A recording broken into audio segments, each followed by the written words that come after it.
کہ امانت ایک تو ہوتی ہے مال کے معاملے میں، اور اس مضمون کو شاید میں نے ضرورت سے زیادہ آج پھیلا دیا، اللہ اس کو فائدے مند بنا دے۔ ایک امانت کا تصور اور بھی ہے، قرآن پاک میں ہے اِنَّا عَرَضْنَا الْأَمَانَةَ عَلَى السَّمَاوَاتِ وَالْأَرْضِ وَالْجِبَالِ۔ یہ امانت انسان کی زندگی ہے۔ ہمارا جسم ہماری ملکیت نہیں ہے، اس کا مالک اللہ ہے۔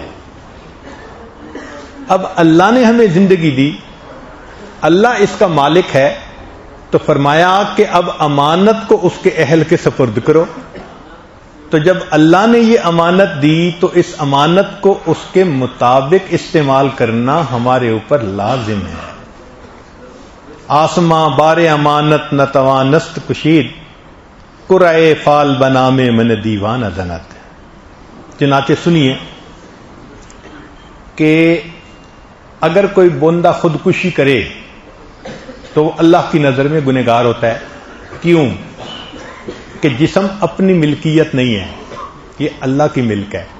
ہم اپنے آپ کو قتل بھی نہیں کر سکتے، یہ اللہ کی ملک ہے، امانت ہے ہمارے پاس۔ جیسے رینٹ کار ہوتی ہے نا، کہ رینٹ کار سے آپ اسی طرح یوز کر سکتے ہیں جیسے آپ کو کنڈیشنز پر دی گئی ہے رینٹ کار۔ ادھر ادھر کریں گے تو بددیانتی ہوگی۔ یہ بھی رینٹ کار کی مانند ہے، ہمیں 60 ایئرز کے لیے، 70 ایئرز کے لیے، 80 ایئرز کے لیے اللہ نے یہ باڈی رینٹ پہ دے دی ہے کہ بندو اس سے نیکیاں کما لو جتنا کما سکتے ہو۔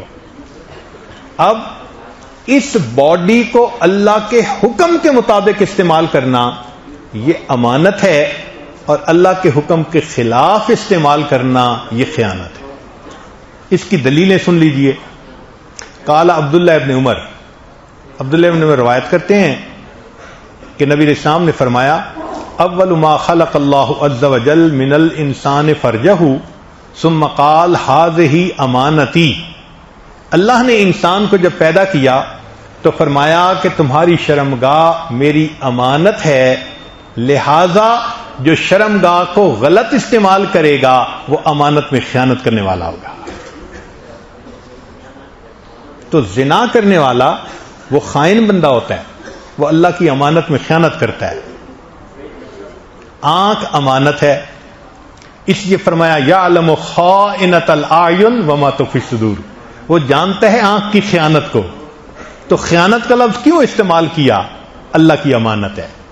اللہ نے آنکھ دی تھی، بیت اللہ کو دیکھو، قرآن کو دیکھو، ماں باپ کے چہروں کو دیکھو، بیوی کے چہرے کو محبت کی نظر سے دیکھو، بچوں کو دیکھو، اور ہم اس کو غیر کے لیے استعمال کرتے ہیں جس کو دیکھنا حرام ہوتا ہے، تو یہ امانت میں خیانت ہوتی ہے۔ اسی طرح زبان اللہ نے دی قرآن کی تلاوت کے لیے، کلمہ پڑھنے کے لیے، ہم اس زبان سے جھوٹ بولتے ہیں، غیبت کرتے ہیں، دھوکے کی بات کرتے ہیں، یہ امانت میں خیانت ہوتی ہے۔ کان اللہ نے دیے تھے کہ اس سے تم دین کی دعوت کی بات سنو اور قرآن سنو، اور ہم نے ان کانوں کو موسیقی سننے پہ لگا دیا، لہذا یہ کانوں کی خیانت ہے۔ اسی طرح ہاتھ پاؤں میں انسان غلط استعمال کی وجہ سے ان کو خیانت کرتا ہے۔ ارشاد فرمایا کلکم راعٍ وکلکم مسئول عن رعیتہ، ہر آدمی تم میں سے راعی ہے، قیامت کے دن اس کی رعیت کے بارے میں اس سے پوچھا جائے گا۔ اسی طرح ہم نے اعضاء کو ٹھیک استعمال کیا یا نہیں، ہم سے قیامت کے دن پوچھا جائے گا۔ اب ایک لاسٹ نقطے کی بات، کیا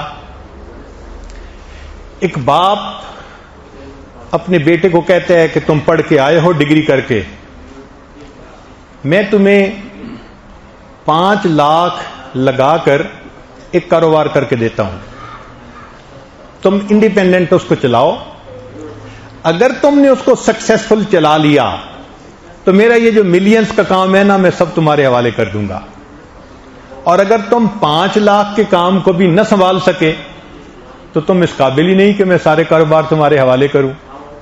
ایسا ہوتا ہے نا، بالکل اسی طرح اللہ نے ہمیں یہ امانتیں دیں اور کہا کہ میرے بندو میں یہ امانتیں دے رہا ہوں، اگر ان امانتوں کو دنیا میں صحیح استعمال کر کے آؤ گے تو میں بہت زیادہ بڑھا کر یہ امانتیں تمہیں واپس کر دوں گا، اور اگر ان کو غلط استعمال کر کے آؤ گے میں یہ امانتیں تم سے واپس لے لوں گا۔ اب مقصد زندگی سمجھیے، انسان دنیا میں آتا ہے، اس کے پاس اپنا کچھ نہیں ہوتا، اللہ اس کو دینا شروع کرتے ہیں، اس کے اندر صلاحیت آ جاتی ہے، صحت آ جاتی ہے، وہ بچپن سے لڑکپن سے جوانی، پھر اس کو تعلیم مل جاتی ہے، پھر اس کو کاروبار مل جاتا ہے، بیوی، بچے، گھر، یہ سب اللہ نعمتیں دے رہے ہیں اس کو، یہ دینے کا وقت ہے، اور انسان ان نعمتوں کو استعمال کرتا ہے۔ پھر ایک وقت آتا ہے جب اللہ تعالیٰ ان نعمتوں کو واپس لینا، نظر 6x6 تھی، اب کم ہو گئی، گلاسز لگانے پڑ گئے، پہلے 32 دانت ٹھیک تھے، ایک دانت میں کیویٹی ہو گئی، نکھارنا پڑ گیا، پہلے اچھا سنتا تھا، اب ذرا آہستہ سننے لگ گیا، پہلے جسم میں خوب طاقت تھی، اب وہ طاقت نہ رہی، یہ نعمتیں واپس جا رہی ہیں، جاتے جاتے جاتے حتیٰ کہ جب انسان پر موت آتی ہے تو موت ان تمام نعمتوں کو واپس لینے کا دوسرا نام ہے۔ ساری نعمتیں اللہ واپس لے لیتے ہیں موت کے وقت، سب نعمتیں واپس لے لی۔ اب جب انسان قیامت کے دن کھڑا ہوگا، اللہ پہلے حساب لیں گے، بھئی بتاؤ تم نے دنیا میں نعمتوں کو ٹھیک استعمال کیا تھا تو ہم تمہیں بڑھا کے دے دیں گے، اور اگر نہیں کیا تھا تو ہم تمہیں نعمتیں واپس نہیں لوٹائیں گے۔ لہذا قیامت کے دن انسان اللہ کے سامنے کھڑا ہوگا، بھئی تم نے لباس شریعت کے مطابق پہنا تھا، جی، اچھا تمہیں اس کے بدلے جنت کا لباس عطا کرتے ہیں۔ تم نے کفار اور یہود کی پیروی کی تھی، اچھا تمہیں ہم جہنم میں گندھک کا بنا ہوا لباس پہناتے ہیں۔ تم نے کیا کیا تھا؟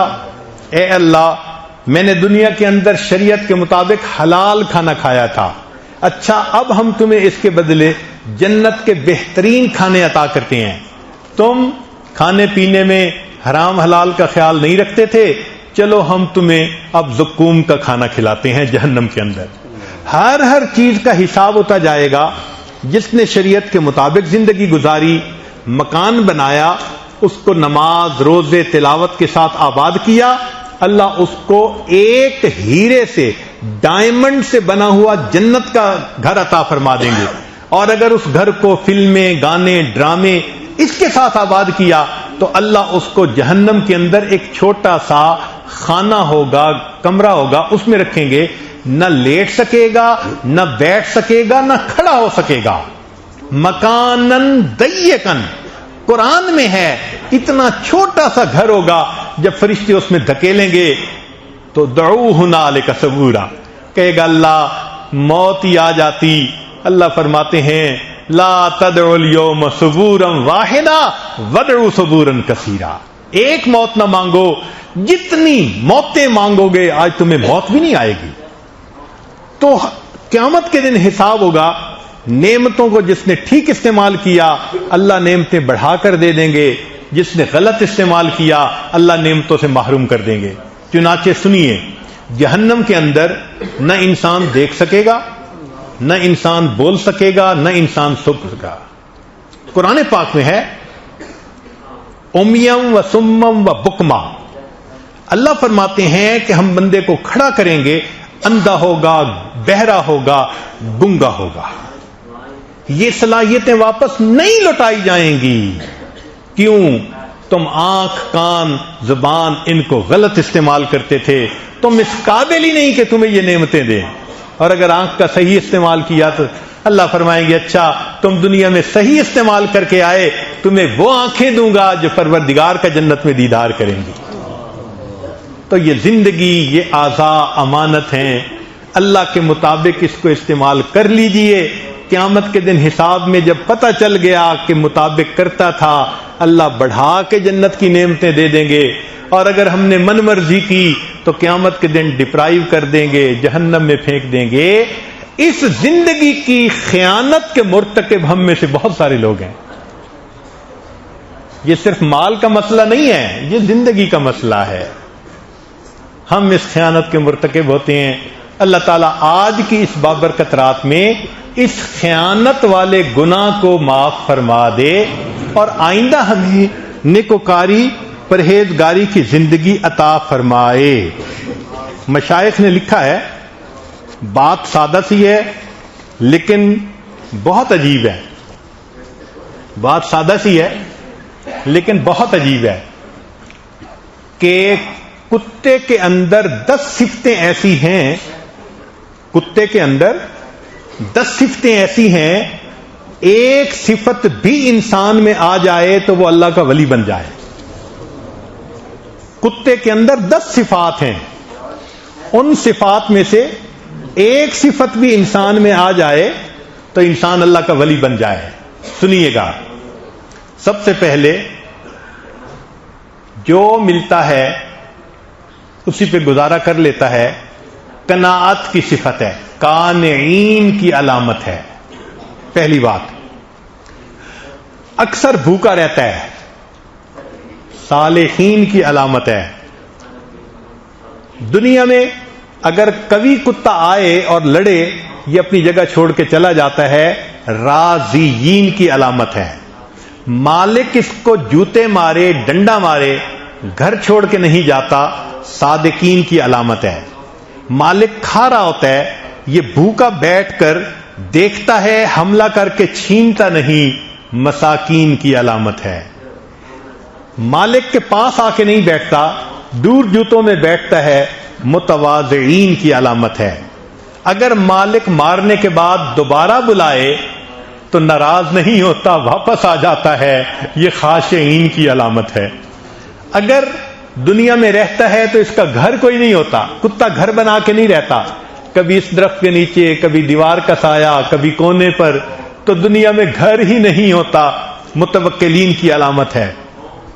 یہ کتا دن میں سو لیتا ہے، رات پوری پوری جاگتا ہے، یہ محبین کی علامت ہے.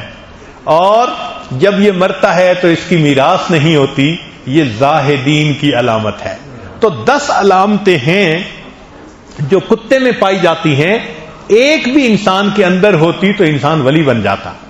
اب ذرا سنیے کہ کسی نے کتے سے کہا کہ تمہارے اندر اہل اللہ کہتے ہیں کہ بڑی صفتیں ہیں، 10 صفتیں ہیں، مگر تمہارے اندر 3 باتیں ہیں جو فہم میں ہی نہیں آتی، سمجھ میں نہیں آتی. اس نے کہا کون سی؟ کہنے لگا پہلی بات تو یہ ہے کہ تم ٹانگ اٹھا کر پیشاب کرتے ہو اور دیواروں پہ کرتے ہو. تم صحیح طرح راستے میں پیشاب کیوں نہیں کرتے؟ یہ تمہاری بات سمجھ میں نہیں آتی. اور دوسری بات کہ تم رات کو بھونکتے ہو بہت زیادہ،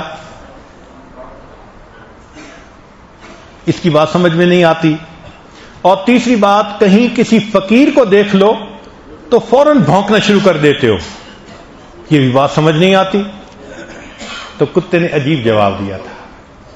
اللہ اکبر. پتہ ہے کتے نے کیا جواب دیا تھا؟